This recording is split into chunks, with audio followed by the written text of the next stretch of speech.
A beautiful Wednesday morning to you and welcome to Ways Breakfast, #What Are You Saying? The platform for the informed, curious and passionate persons. We are getting closer to the end of May and it's so surprising how the year and months go by really fast. 1 minute we're celebrating Christmas, the next minute it's almost like half of the year. Well, this morning our conversation is stirred around mental health, the facts and the myths.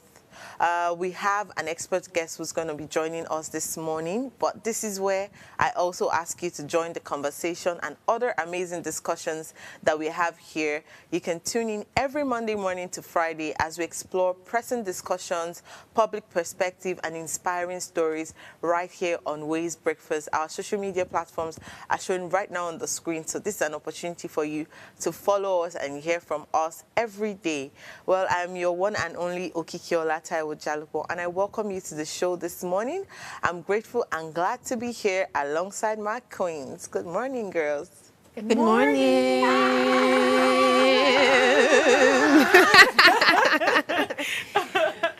that was so unplanned. Oh my God. See, you see this vibe that you people brought? I will use it to ask you questions, and you will answer the question. Bring it on. Okay, good. If you were going to rate your mental health, right, over 100 percentile, what percentage would it be? 75. I think 8. 8 over 100. Oh, okay. Sorry, I was hearing 10 in my head. Okay. Okay, I would say, I'll say 90. 90. I'll say 75. 95. I'm 5. You see me? My mental health is going in limbo. I don't know, but I think that mental health is defined by a lot of things for different people. Yeah. And my own mental health is according to how I spent my day. If you ask me on a Monday how I'm feeling and how my mental health, I might give you a different answer. If you ask me on a weekend after I finished shopping in Kobe and very nice chilled malt, Do you understand? I will give you another answer. So, but some people generally, their mental health is either down below, in the middle, or just doing fine. I saw one quote where someone said, I'm actually not depressed. I just need money to make my hair. To be honest. When you make your hair, you realize that I wasn't actually sad. I'm a fine girl. I'm not a sad person. Exactly. But what's one of the most common misconceptions you have heard about mental health? What would I say? I would think maybe feeling that it's overused, because the fact that, yes, it has been overused, like a buzzword, everybody uses it, makes people feel like maybe it's not as serious as it is. But it's actually a serious case that people should not easily dismiss. So that's one misconception. I think one for me would be the fact that many people actually think it's something you can really just pray about. I mean, there's that part of, having to pray for things. But then there's that, I mean, there are times where you just need to speak to someone. Do you understand? But you hear them say, first off, you hear it's not a big deal. The second, you now say, just pray. God solve everything. Bro, we're talking about mental health, and I'm talking about something that is really disturbing me, that I probably would need maybe a therapist or someone to speak to for me to get it resolved. Not having to pray. So sometimes, I think that's like one of the myths that I've always heard. Another one is thinking it's not a Nigerian thing. That one is even worse. It's not a Nigerian thing. That one I wanted to say. Like, a lot of people just be like, hey, mental health care in this Nigeria. Already, if you are born, that thing of saying already, if you are born in Nigeria, life has won you 1-0. That kind of thing. Like, so mental health is the least of your problems, so it doesn't exist. All those white man, they'll say it's a white man problem, not a Nigerian thing. But surprisingly, WHO has said that 20 million Nigerians are suffering from mental health. You can imagine. And they say that somebody commented and said they just don't want to add the extra zero. It's actually 200 million Nigerians. It's almost like everybody has one mental health issue. But God forbid, though, I don't have mental health issue. I just have situations that make me question the health of my mental. Of your mental. Kiki, please. Well, as you know, we also want to hear from you. What's that one misconception that you have heard about mental health? And if you were going to rate your mental health over 100, what percentile would it be? Well, share your thoughts with us on our social media handles, from Instagram to TikTok to YouTube to X and Facebook. Just share it with us. We want to hear from you. We'll go on a break right now. When we return, we'll take you through the top stories across the globe. Please stay tuned.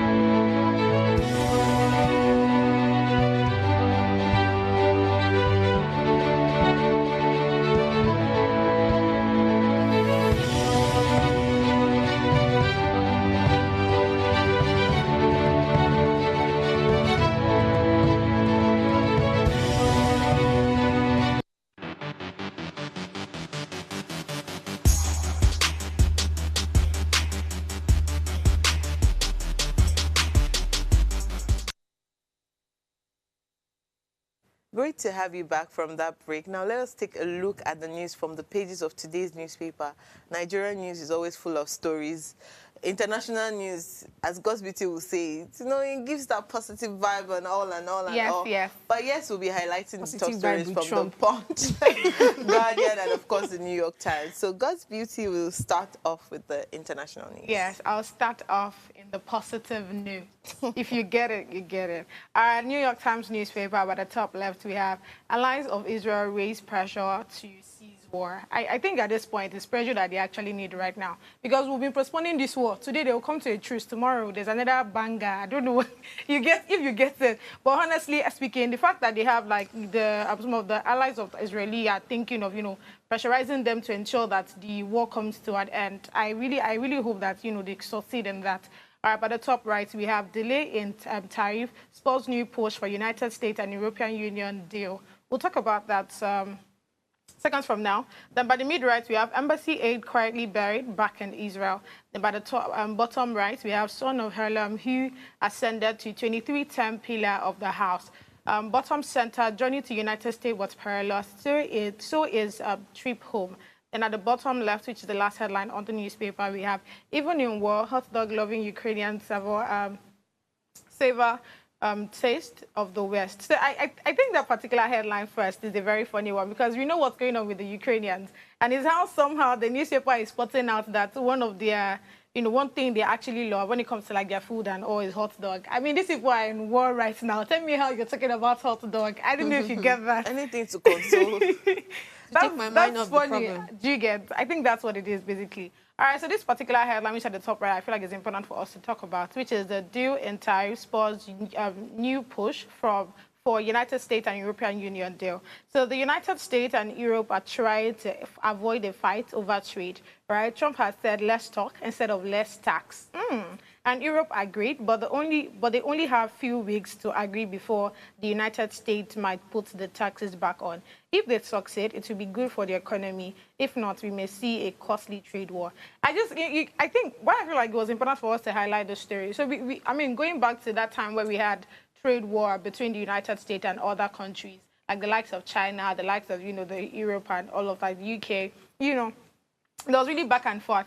But, I mean, the fact that Trump has come to see that, I mean, having to go and, trade war with all of these countries is really not going to help your country in any way. Because to be honest, like I've always said, the reason why you have each of these countries around you is so that for the few things that you don't have, they are able to help you out. I mean, exactly. So that's the reason why you have relationship with each of those countries. You understand? One particular country don't have it all. We can't actually have it all, no matter how good you are. I mean, just as we have the Chinas with their technology and all, to be honest, they need some of these companies, the United States companies that are already in China, to be able to get all of those things. And I mean, that's one of the reasons why they are where they are today. So you really cannot just take them out like that. And the fact that, I mean, between them and the European Union, Trump had to call. Imagine, you know that it's a very serious case. He had to call the European Union leader, right, and speak to him and said, I think it's time for us to have a conversation so that they'll be able to come to a truce and not, I mean, they're not fighting really, but the trade war that they really have. So it's about them talking about, okay, what particular, imports or what particular goods from your end do I increase the taxes and all of that. So to be honest, I think it's a good one. I just hope that, even though they have short time, because I think the time they have is from now till July, I think July 6th or so. So I just hope that, the conversation or the meeting that they would have soon will be a very wonderful one that would actually help the global economy at large. But yeah, tell me, what do you guys think about all of these headlines I have highlighted? It shows that this is someone President Donald Trump is. I think he's one of the most criticized presidents nationwide. And because globally, of his actions. Because of his action. But if you look critically at the intent of many of his actions, you see that probably he's just someone that has his nation at heart. And his process through which he, executes some things might seem a bit off to some people, but it's an intention to actually get, things running for his people. Right. But of course, and I'm happy that people realize where they've erred, right, in relation to Donald Trump. Now, he's realized where there might be some erring, and he's ready to bring about the truth. So it's good news, and I'm hoping to see how it turns out. That's what I'm talking about, positive news. Positive, but when it comes to, I think every president has their own choices in that sense and intentions, whether for the good of the people or for personal interests. But I personally will always question politicians' intention behind whatever decision they are making. Right. It's not just to be negative about it, but questioning positive intention is also important to have a balanced approach to whatever. So if they can cite a bit of some problems and they can cite some solutions, either way, what they do with those problems or solutions will determine what the next decision or what the next state of the economy will be. One minute he was increasing tax on every country, and then the whole economy was in a limbo. Now he's trying to do some talks like damage control in that sense. So the intention still is something is behind it, but then enough of the international news. Let us see the intention of our own president, because there are so many intentions here to look at. The Punch paper has a major headline screaming, fresh $24 billion borrowing may balloon Nigeria's debt to 183 trillion naira. NAS set to approve Tinubu's loan request. Foreign debt nears $70 billion. Economists worry over high debt servicing. Above that, we see NFIU probes 48 billion naira suspicious transfers to Dubai and Hong Kong. PDP NEC under pressure as INEC validates Wike-backed secretary. And there's a very large picture here stating the celebration of 2 years of leadership and progress. And we have, the president here shaking someone that I can't really, place right now. But that's not really the major thing to talk about in this story. It's about this loan thing. Talking about intentions again, we have seen the intention of our dear president, and it has caused a lot of people to worry. I did go through the websites to actually get details of the story, because you sent something similar. The money is plenty now. Let's know what the money is going to be used for. See, at this point, maybe we have been chatting who money you want to use for. Just on Friday, I mentioned, me that they paid out so happy. What did I tell you? I was so happy to see that we were cleared amongst the list of debtors for IMF in that sense. So Nigeria, Singapore, China, and some countries were listed amongst people that are free from, collecting a lot of loans from the IMF. And I was really happy to see that, because the truth is, even from a personal point of view, when you clear your debt, it gives you time. It gives you the opportunity to breathe and plan for something bigger. Now, this is a nation at large. People have said, oh, the reason why they're collecting this much money is for infrastructure. But why do we have this large number? The National Assembly, they are set to approve this loan. And we already know how those people work already. Economists are already coming out to say, this is not a great move, per se. We're not saying that whatever you plan to execute with the supposed borrowed money is not legit. But how are we going to pay it back? Considering inflation, considering foreign exchange, considering a lot of things, even fuel and our revenue, why aren't we focusing on improving our revenue rather than focusing a whole lot on loans? So let me just give you a few figures and numbers. Now set to approve Tinubu's loan request. Foreign debt near $70 billion. Economists worry over high debt servicing. Nigeria's public debt is set for another significant jump as President Bola Tinubu has requested the National Assembly's approval to secure fresh foreign loans amounting to about $24.14 billion. At the prevailing official exchange rate of 1,583 naira, the proposed borrowing would add approximately 38.24 trillion naira to the existing debt stock, potentially pushing Nigeria's total public debt from 144.67 trillion naira at the end of 2024 to over 182.91 trillion naira by 2026. Economists have already put out their worry. I don't know why they don't think that these people, that's why they are economists, for example. It's not the National Assembly that can give you all the details to loan borrowing. I don't know the people that are in the National Assembly and their expertise when it comes to financing and economic development. I know they are there to help us with legislations and everything.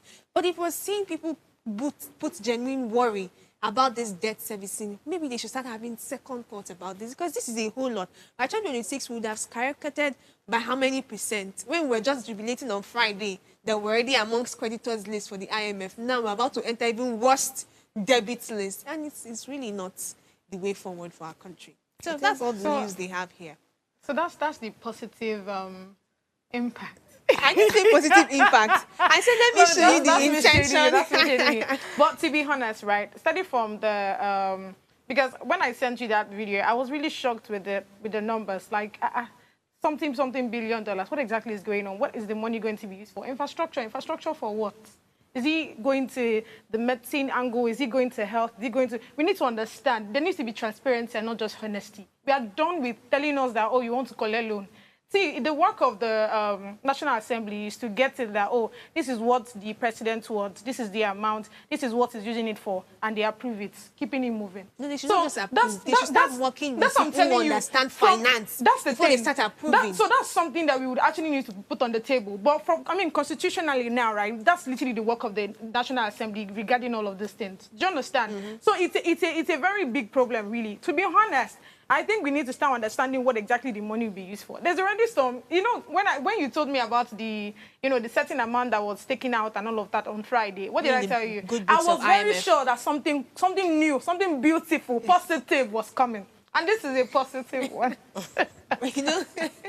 Before I wrap up what you both have said, one thing I've noticed is that economists have always spoken about bad debts from inception, like from the idea of even knowing what a president is in that sense. Let me say, from going from General Olusegun Obasanjo's presidency into Jonathan's presidency, just Buhari's presidency, I'm always saying that we are warning you, and every government comes in to say, I was one, is the past government that owed this much. This our own that we are collecting. It's not as much as the last person collected. Secondly, because of inflation, it's looking like it's big. It's not really that big. It's just the... So I agree with you when you said that we should start looking at revenues rather than looking at how we can keep getting loans, borrowing, until they'll tell us that Nigeria is not ours anymore. We have borrowed Nigeria, so therefore another country will take over. But we only have one story here on the Guardian newspaper. High Chief Government Owize Ekempopolo. This man is always taking the front page of the newspaper. Just say Tompolo. Yes. No, it's like Ekempopolo, something like that. But then he's congratulating Tinubu's 2 years of outstanding service and achievement. Well, they're also saying that today is Happy World Menstruation Hygiene Day. So, Happy World Menstruation Hygiene Day to all the girls. Yes, that's all the story. Why do we celebrate everything? What are you celebrating? No, it's a different hygiene. Okay, I think hygiene. That's something that we need to emphasize on. And menstruation also has to be celebrated. Why? There's some women who haven't experienced menstruation until late. There are some who till now don't even know the process of keeping themselves clean while they are menstruating. So. Maybe it's overly celebrated in that sense, but I think that the maybe intention, it's like an awareness thing. Yes, the intention behind the intention behind it is why it's being celebrated. Somebody told me that women used to celebrate everything. If it's easy, you say run am. This is where we wrap up today's conversation. But before we go on a break, we need to say a very big happy birthday to Esther. HR. The best HR in the whole wide world. Thank you for the pizza. Thank you for the Indomie. Thank you for the tea. Thank you for the random gum that you always give me every time I'm bored in the office. I love you. Thank you for something. For the coffee, I mean, for every time, she's always making sure that every morning we take something hot to step down. It's important. So, God's best, HR, Esther. Welcome to your best year yet. More money this year. Amen to all your silent prayers. More noodles, more rice, more oil. Amen. It's important, I beg. Well, we'll go on a break right now. When we return, we'll come back with our hot topic for today and a special guest. So do not go anywhere. We'll be right back.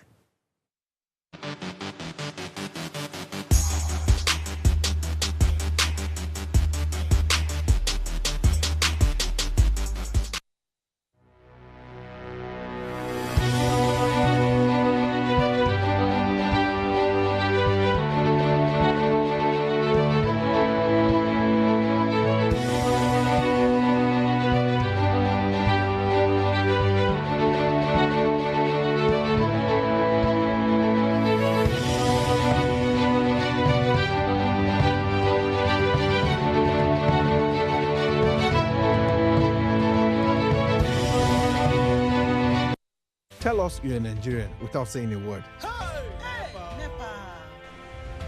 Energy security is one of the most pressing issues for many developing countries like Nigeria.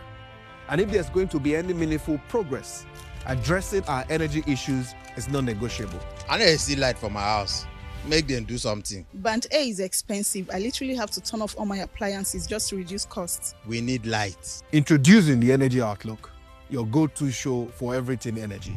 Every week, we'll bring you the latest insights, innovation, and in-depth analysis of Nigeria's energy sector. From policy discussions to regulatory insights, we'll analyze the key decisions influencing growth and sustainability in the energy sector.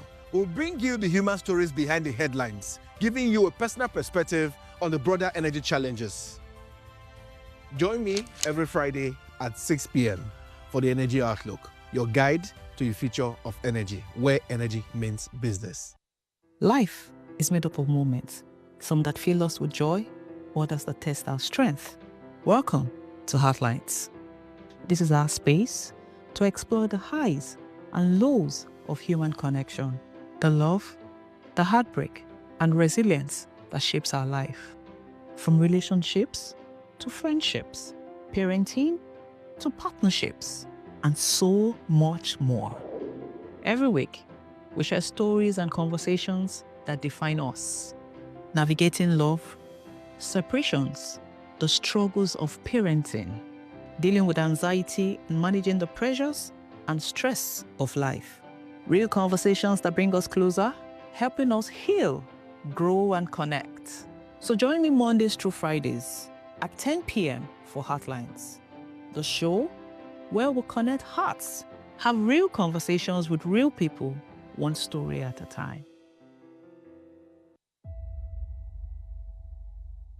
I describe myself as a polyhumanitarian, someone who believes politics should be rooted in love for country and empathy for its people. I'm thrilled to introduce to you Politics Uncensored, a show dedicated to tackling the political challenges that matter most to Nigerians. This is more than just a show.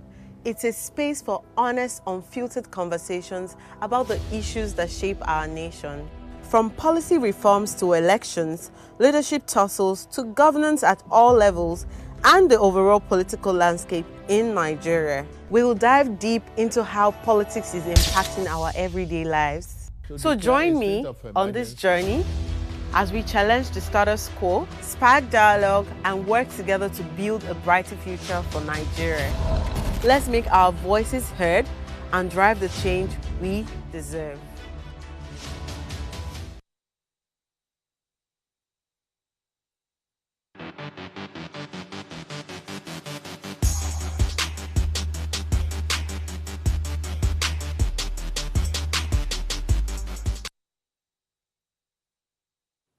Well, welcome back to the show. As mentioned earlier, today we're discussing the mental health facts versus the myth. In Nigeria, mental health issues are often shrouded in stigma and misconceptions. But today, we're here to set the record straight. Let's dive into some of the common myths and facts about mental health issues that will surprise you. Number one, mental health issues are a sign of weakness. But the fact is, mental health issues can affect anyone regardless of their strength or character. Just like how we take care of our physical health, we need to prioritize our mental well-being. For example, many Nigerians struggle with anxiety and depression due to pressures of daily life, economic challenges, and social expectations. It is not a sign of weakness, it's a sign of humanity. And just like I said, WHO is saying that 20 million Nigerians are currently facing mental health issues. We also have the fact where they say mental issues are rare or it's not a Nigerian thing. But the fact is mental issues are more common than you might think. According to the World Health Organization, as I said, 1 in 4 people will experience a mental health issue each year. In Nigeria, where we have a population of over 200 million people, this translates to millions of Nigerians struggling with mental health issues. It's time to acknowledge the reality and take action. Throughout this conversation, conversation, we'll be exploring more myths and facts about mental health issues, including the importance of talking about mental health, the impact of stigma, and the possibilities of recovery. Joining us in the studio is Dr. Igbor Clement, popularly known as Dr. Clean. Dr. Clement is a young medical doctor with interest in health education and promotion via new media. Is currently a resident doctor specializing in neuropsychiatry.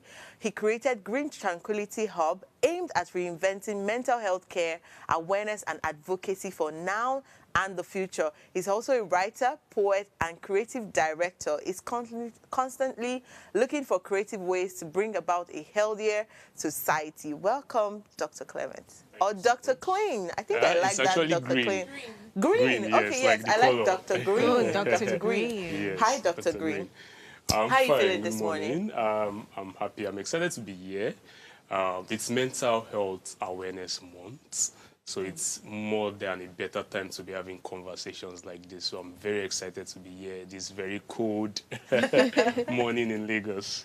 Well, thank you for joining us on the studio. So first, before we go straight into asking the questions about mental health, I would like to know what motivated you to actually focus on mental health?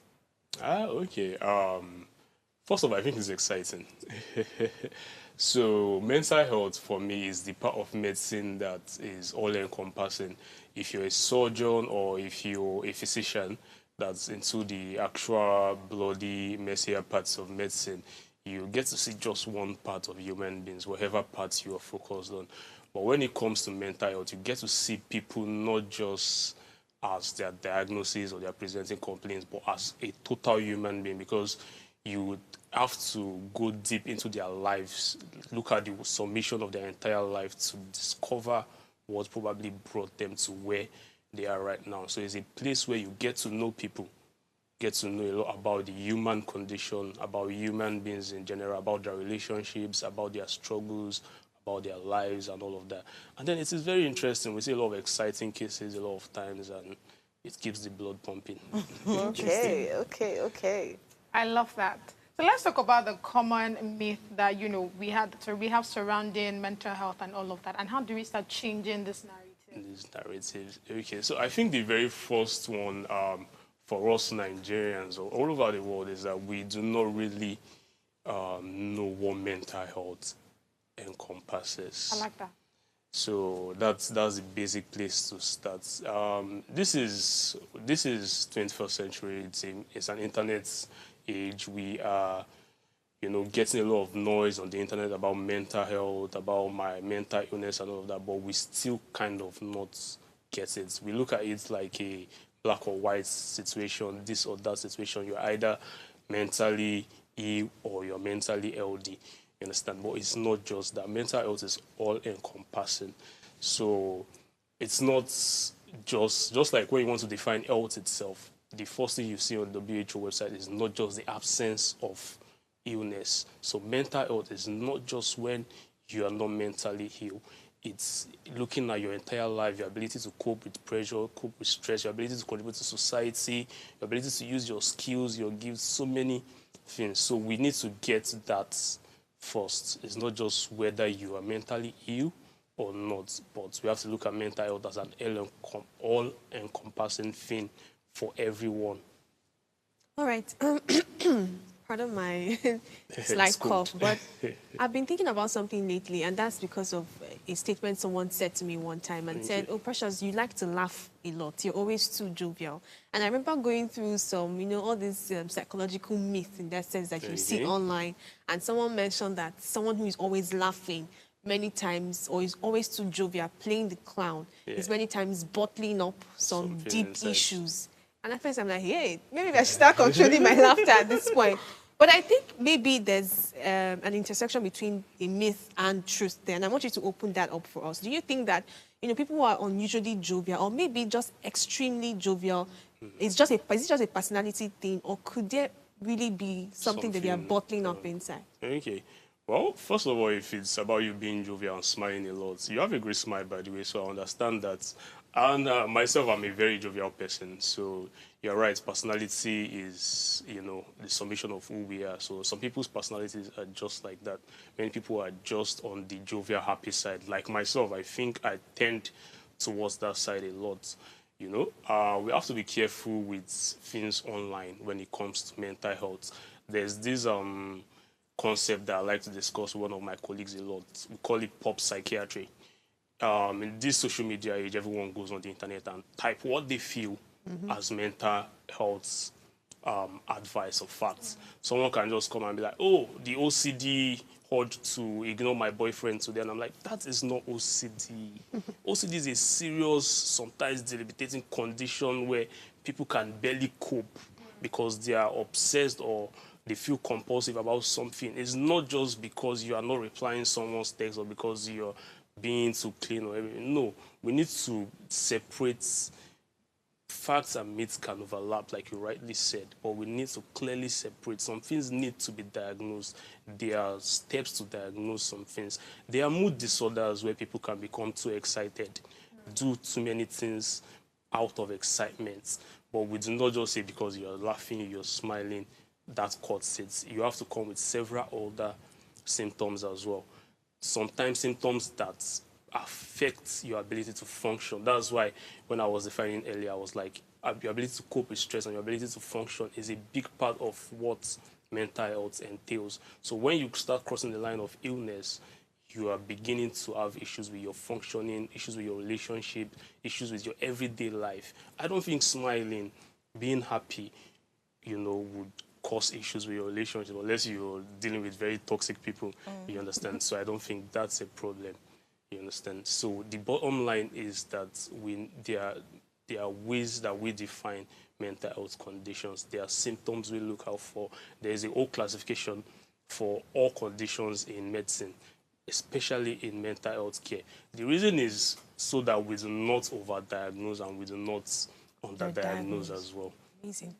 Well, you've said quite a number of things and how you've also painted the way social media relates to mental health, whether everybody's mental health is unique to them. I think before you joined us here, I was talking about how my mental health can switch on different days.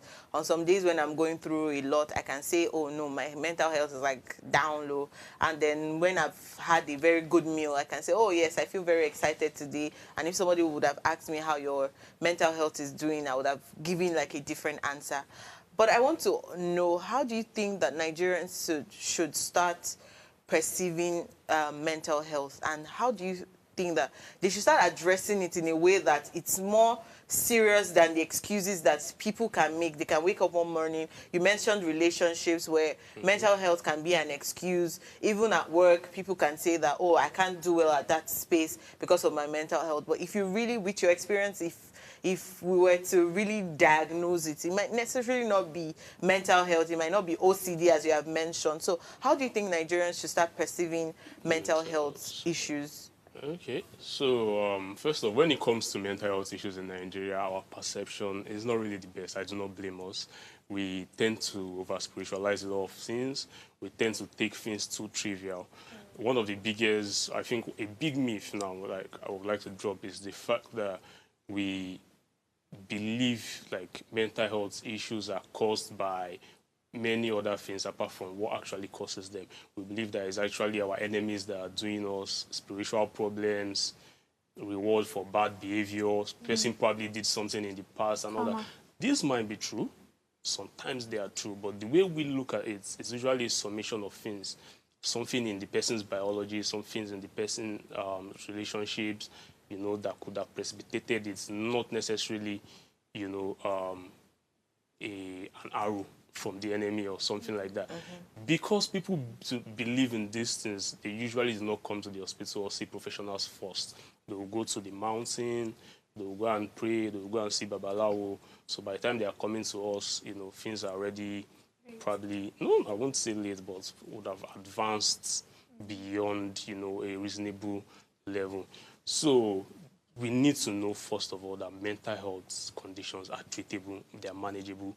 Sometimes we can get to the bottom of it, what causes it, and we can address it, and the person can get back to proper functioning. Also, what you were describing is kind of mood, not really mental health as a whole. Mood is a part of your mental health. Your emotions, your actions, your mood, your feelings, all of that are part of what makes up your mental health. It's a very good part because it's one of the best ways to know when someone is struggling. You can tell easily from their mood. Mood is supposed to be labile, supposed to be reactive. If something happy is going on, you're supposed to be happy. If something sad is going on, you're supposed to be sad. That's a sign of good mental health. If someone hears a bad news and the person is laughing and happy about it, that's a red flag. You understand? So mood tells us what is actually going on. Then I would like to also address something related to your question. I look at it like a spectrum, not a straight line thing. You can have a mental health struggle, you can have a mental health challenge, you can have many other steps before you get to mental illness. And it's good to, nip it in the bud when it's probably at the level of a challenge or a struggle before it goes to a full-blown mental illness, you understand? So in a situation where you're discovering that you're struggling with your mental health too much, maybe because of work or because of relationship, you're always feeling down, you're not yet depressed yet. Let's assume you're not yet depressed, but that's the best time to probably reach out, talk to someone, because if it persists, it can lead to something else. So the message is always be mindful, like you are very good, of your mental health, the different parts of your mental health, your feelings, your mood. Be mindful. If you notice something is wrong with you or if you notice something is wrong with someone, try and get them help as fast as possible. Thank you so much. There's something you said, and I would literally want you to expatiate on it. That's on the symptoms, right? I would want you to expatiate on it because I believe that if you don't know the symptoms of something, you would attribute it to another thing. And I think that's why most of the times we would always say it's a spiritual attack, or there's someone from my village that is pursuing me, or it's karma, or something relating to that. Yeah. So I think I would want you to expatiate on the symptoms so that when we see it, I mean, we listening now, when we see it, we'll know that, oh, okay, this is something really, this is looking like I'm going to have something wrong with my mental health and probably need correction. I need to see a therapist or something. Okay. So basically, I would use the official definition of mental health to address that. It encompasses your mood, your feelings, your actions, your thoughts, and then your ability to cope with stress, as well as your ability to function in society. So if there's anything wrong with any of those parts, then you should be worried. If there's anything wrong with your mood, like I described earlier, maybe your mood is becoming unreactive, you're not reacting as you should to things, or your mood is changing too fast. You hear of mood swings a lot. There are conditions, there is a whole category of mental health disorders that we call mood disorders. So if you notice there's a problem with your mood, you're feeling too low, you're feeling too hyper, you are changing, switching too much, that should be a red flag. Your thoughts as well, you're having thoughts that feel strange to you, feel alien to you, thoughts that you probably do not want, that you probably do not like, thoughts that are negative, that should be a red flag as well. Your behavior, very important. This is usually when people present to us, because this is when people around probably would not be able to take it anymore. Person starts acting, or you start acting out of context, start acting irrationally, start acting, we call it auditing behavior, that's the less stigmatizing term to use, start acting oddly, unusual to their normal self, you should be worried. That's a mental health red flag as well. Speech, the Bible says out of the abundance of their hearts, you understand? So we can't get into people's minds to know what they are thinking. We can't get into people's hearts, but we can hear them talk. And from the way they talk, we can guess that something is wrong.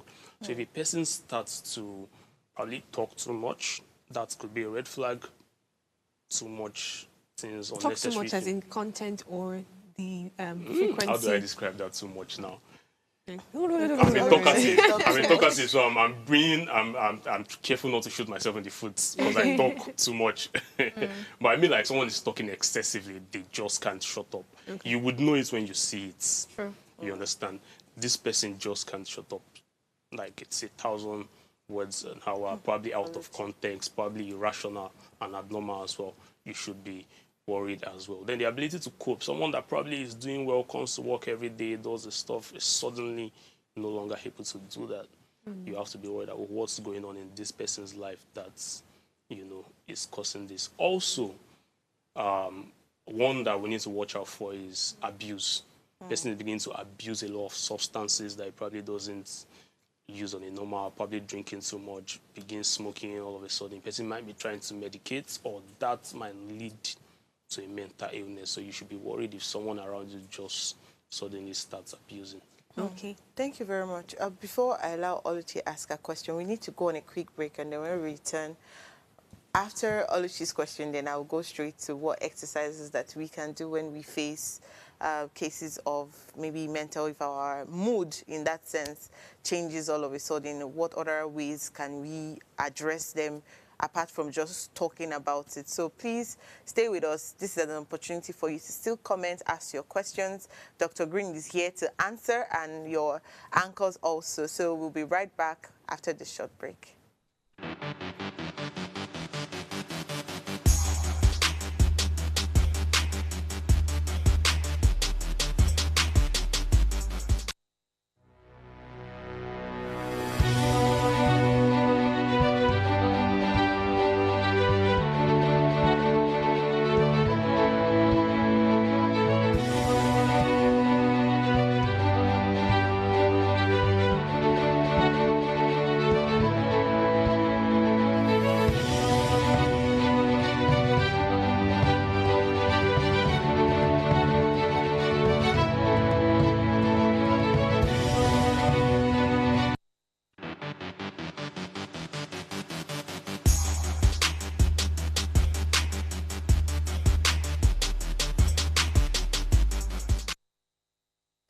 Welcome back to the show. So we're talking about mental health, facts and myths, and Dr. Green has been telling us so many things, how to address this, identifying mental health challenges, issues, before we even get to illness at all.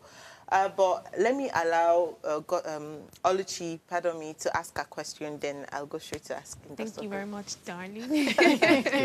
All right, Dr. Green. I've heard one of the myths that we've been able to dissolve today is that we should not over-spiritualize mental health. And sometimes when people have the thought of, oh, this could be a mental problem, they run straight to their pastors, their leaders, their imam, and it's almost like that's not the right channel. But I want to look at it this way. Let's even look at other alternatives to which people can get help. Because the truth is, spiritual leaders many times are people that ordinary men, the average man, would always defer to. And many times, it's not out of place to say that they might actually have some answers and solutions to some of your problems. Because people also have another, opinion that what is the therapist going to tell me? Probably believe in yourself, do this. Yeah. Exactly. They feel like, oh, my pastor can tell me, a mentor in that sense. Especially if the mental illness is related to maybe financial stuff or something related to my job. It can be sometimes. Let me talk to a mentor, not a therapist in this sense. So how do we find that balance? Do we just totally eradicate the fact that traditional counselors, when I mean traditional counselors like parents, like leaders, mentors, can also stand in the stead of therapists? Or should we just leave it plainly or solely for trained therapists? Okay, so when I mean we over-spiritualize, I'm not referring to that angle. I'm referring to the fact that it might not even, the over-spiritualization might not even be a church or a religious thing sometimes. It's just that we are very spiritual beings. You understand? I've noticed something. This is on research, so this is probably just my own observation. If you go abroad, you tend to see when people manifest, probably people start hearing voices, they will think it's something scientific. Yes. Aliens, science, it's a device. Here in Nigeria, it's probably my grandmom, my late mom. It's probably the voice of God and stuff like that. So we are very spiritual in this part of the world. So that is why we seek spiritual help first. Seeking spiritual help is good if you're seeking it the right way. What I meant by we should not over-spiritualize is that there are things that should be handled by professionals. Very serious conditions should be handled by professionals, especially where it's going to need medication, it's going to need drugs, it's going to need professional therapy. that should be managed by the professionals. But the church, the mosques, the religious houses, schools, families have very huge roles to play. There was a time that I used to go to give talks in youth churches, especially about mental health, because of things like this. I always talk to the pastors as well and to the youth leaders as well that it starts with you. People might not be able to come to the hospital, but you can spot among your flocks who is struggling. You can help them when it's just a struggle, when it's just a challenge. You can help them navigate it. You are welcome to. We encourage it. You understand? Even after people get better sometimes, you need that social support. Usually a good place to find it, especially in Nigeria, is a church. Churches offer one of the best, or not just churches, let me not be too, religious centers offer some of the best social support that you can get. You understand? So it's a good place to start to get your social support. So they have huge roles to play. Not just churches, not just mosques, not just religious homes, families as well.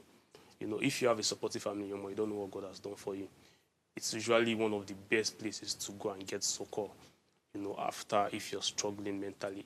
In school as well, if you have a guidance counselor, if you have a teacher or someone, even at work, maybe you have an HR or a boss that you can reach out to. And those people have their own roles to play, and they are very important roles as well, especially in recovery and in helping to spot out where there is a problem. So, but when not we in are, treatment. In treatment too, we bring them into the plans a lot of times. Sometimes we have family sessions. Sometimes the family sessions usually involve spiritual leaders because maybe the family cannot handle it, or maybe they are not the right social support. Do you have a pastor we can call? Do you have someone in church that you respect? Do you have an imam? Do you have one alpha that you look up to, that you consider a father or a leader figure, a mother figure that we can, you know, bring into the picture? So they are part of treatment sometimes as well. You understand? It's just that when we are, you know, demystifying, we are not entirely saying that like you said rightly, these paths cross a lot. So we are not throwing away the baby and the bathwater. There are rules that all of these wrong non-facts have facts in them. So it's teasing out the facts and throwing away those that are totally harmful. The first port of call, sometimes when it's very serious, is not the mountain. And sometimes it's not the best practices that are carried out there. You know, you hear of people being flogged, being maltreated, being starved in the name of fasting so that the mental illness can clear and all of that. These are bad practices, you understand? But going to church, reaching out to people, having some churches even organize sessions. I've been part of this a lot. They organize sessions for their members, counseling sessions. Some churches even have recovery programs for drug addiction. There are many of that. I don't think it's just churches that do that as well. Some other religious bodies also have organizations like that, and they are very important as well. Well, thank you very much. Like you've mentioned how, for some reasons, there's been a lot of dependency on who to talk to, how not to talk. But there's some people who have seen that don't like to necessarily talk to some people or rely on people to express themselves. So I'm more concerned now about how you can personally overcome maybe a mental health challenge. We've had guests who have come here to talk about mindfulness as one way of therapy. We've had another guest who has spoken about the breathing exercise, where that can change your mood, calm you. So if you have like any other maybe method that you can do as an individual to tackle, you know, mental health challenge or whatever it is that you face before seeking, you know, help from any other person. Okay, there are many things that you can do to improve your mental health on your own without, you know, seeking help. Of course, I still have to say is that if it's very serious, if it is affecting your daily life and relationships, you should seek help. Usually, help is the best way to go. But like I said, it's a continuum. If it's just a mental health challenge, you know, you're just struggling, it's something with your mental health. And I suggest that everybody, not even whether you're struggling or not, everybody should aim for optimal mental health. Do you understand? And there are ways that you can get that. Like she rightly said, you can practice mindfulness, you can meditate. Some people advise journaling. journaling helps. So I've been trying to get that habit, but man, my writing days seem to be better. But journaling helps, you know. Yeah. You take a pen, you take your phone, and then you write out how you feel. Yeah. It helps Sure. a whole lot. For me, another thing that helps is sleep, rest. My brother, it Yes. does really help. You can imagine. Our voice went You like... can imagine. It does really help. If you've worked, or okay, let me put out some trade secrets here. One of the first things we do usually is sedate people when they are not really calm. And why we do that is because we just want your mind to rest, calm down, shut your brain down for a minute or two. It helps you to recover. So I always advise sleep, a good sleep. A lot of Nigerians are not sleeping, especially in this Lagos. Me, I think I have... You can see my eyes. Issues. I had to be here early this morning. So a lot of Nigerians are not sleeping well. You know, where I am currently, we are sleeping a lot well because we don't have traffic and all those things. But you know, with the struggle and then sleeping is rest is not just sleeping. You might be having a good sleep, but are you resting? You're sleeping, but you have so much on your mind, all of that. You know, so just we are wired for the hustle. But sometimes you need to shut out of it and Don't go through the corner. rest. Talk to me directly. We are all wired for the hustle. I mean, even being here, I'm trying to make my money, so we are not alone. So we are all wired for the hustle, but let's all try to rest.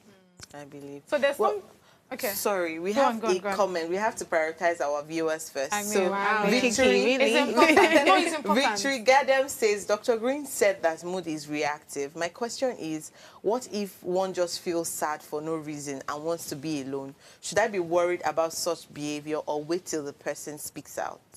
You should be worried about such behavior. It depends. Some people have such personalities. We have personality when it comes to, how outgoing or how relatable a person is or how much a person likes to relate. We have introverts and we have extroverts. Someone who is introverted might not want to socialize a lot, might not want to reach out to people, might not want to talk a lot, That's their own personality. Extroverts, like us, we're on the other side, However, I'm an ambivert. Okay, so there's ambivalence as well. However, if a person suddenly switches, maybe someone that is very extroverted, suddenly doesn't want to talk to people, wants to be left alone, it might be something big, it might be something small, but you should, if I have a friend like that, I will be worried. I will want to know what's going on. A person might just be having maybe financial issues, it might be having even more deeper issues, maybe at home or something, or it might be a full-blown, struggle that the person is facing. So it's usually wise to reach out to such person and try to find out what exactly is going on. And if the person needs help, offer it as much, as possible. I want you to, in a few minutes, relate, just like the question that Victory asked, how somebody who gets sad very often can be termed toxic or just want to be alone or something. How do you relate toxicity to being sad, or that's I don't know how to put it, that's mental health issue where they ask you to seek help versus when you feel people target toxicity? Is there a relation there, or it's just like two separate things, or how can we tell the difference? I'm trying to get the question. Sorry. Okay, if a person is always sad, moody wants and to be sad, alone, yes. Well, I think what you're saying is if you're in the midst of people who are maybe extroverted, it might seem like you're killing the vibe. Don't worry, I know a lot about vibe. I'm also a Gen Z. Yeah, I've done a lot of work in the creative industry, which helps my mental health practice a lot. So I've been around a lot of people. There's some people that just kill the vibe. We agree. They probably were having a good time. We are in a studio, we're cooking up something, and someone comes with bad vibes and all that. So it can be toxic, yeah.